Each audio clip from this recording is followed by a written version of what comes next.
আমাদের অবস্থা হচ্ছে যখন আমি আপনি অসুস্থ, যখন মুমূর্ষ অবস্থা, তখন আইসিইউতে অথবা লাইফ সাপোর্টে। জীবনের শেষ সময় যে সুন্নাত আমাদেরকে শিখিয়ে দেওয়া হয়েছে সেখান থেকে বহু দূরে, সেখান থেকে বহু দূরে তো দূরে শয়তান এই সুন্নাতকে এমন ভাবে বিকৃত করে দিল যে মরার সময় অসুস্থ হলে নাস ফালাক ইখলাস তো বহু দূরের কথা, মানুষ যখন মারা গেছে ওই সুন্নাতকে বিকৃত করে মৃত মানুষের পাশে বসে কোরআন তেলাওয়াত করার সুন্নাত নিয়ে আসলো। সুন্নাত নয়, এটা বেদাত, এটা হচ্ছে শয়তানের কাজ।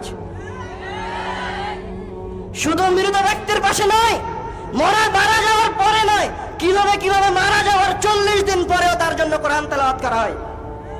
অথচ সে যখন জীবিত ছিল তখন তার কোরআন তেলাওয়াতের কোনো বালাই ছিল না। শয়তান জানে, আমি আপনাকে শিরক বিদআতের তারিফ সংজ্ঞা বলতে যাচ্ছি না, সহজ ভাষায় বলে দিই। শয়তান জানে যে সে আপনার অন্তর থেকে ঈমানকে বের করে নিয়ে আসতে পারবে না। শয়তান যদি আপনাকে এসে বলে এই তুই এখন খ্রিস্টান হয়ে যা, তো আপনি শয়তানকে হত্যা করবেন। কোন ব্যক্তি যদি এসে বলে এই তুই তোর রাসূলকে গালি দে, রাসূলের অবমাননা কর, আল্লাহ রাব্বুল আলামিন যে আয়াত তোকে শিখিয়ে দিয়েছে এটার অবমাননা কর, তো আপনি কোনদিন করবেন না। আপনার বুকে যদি কেউ ছুরি চালিয়ে দেয় তাও করবেন না। এই কথা শয়তান খুব ভালোভাবে জানে। এজন্য শয়তান কি করেছে?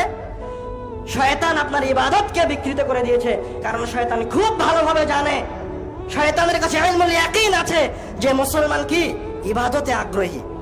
ওকে যদি ইবাদত দেওয়া হয় তাহলে সেই ইবাদতের দিকে এগিয়ে আসবে। তখন শয়তান রাসূলের ইবাদতকে, আল্লাহ রাব্বুল আলামিনের কালামকে এক জায়গায় থেকে আরেক জায়গায় নিয়ে চলে গেল। আল্লাহ বলেছে তুমি যখন জীবিত তখন কোরআন তেলাওয়াত করো, রাসূল সাল্লাল্লাহু আলাইহি ওয়াসাল্লাম বলেছে তুমি অসুস্থ হয়েছে তুমি কোরআন তেলাওয়াত করো, তুমি বিপদে পড়েছো কোরআন তেলাওয়াত করো, মারা যাওয়ার আগ পর্যন্ত কোরআন তেলাওয়াত করো। কিন্তু শয়তান কি করলো? এই অসুস্থ ব্যক্তির কোরআন তেলাওয়াত এভরিথিং সব কিছু বাদ দিয়ে কোরআন তেলাওয়াত কি কোথায় নিয়ে গেছে? মানুষ মারা যাওয়ার পরে, যখন আর ইবাদত ওই ব্যক্তির কোনো কাজে আসবে না।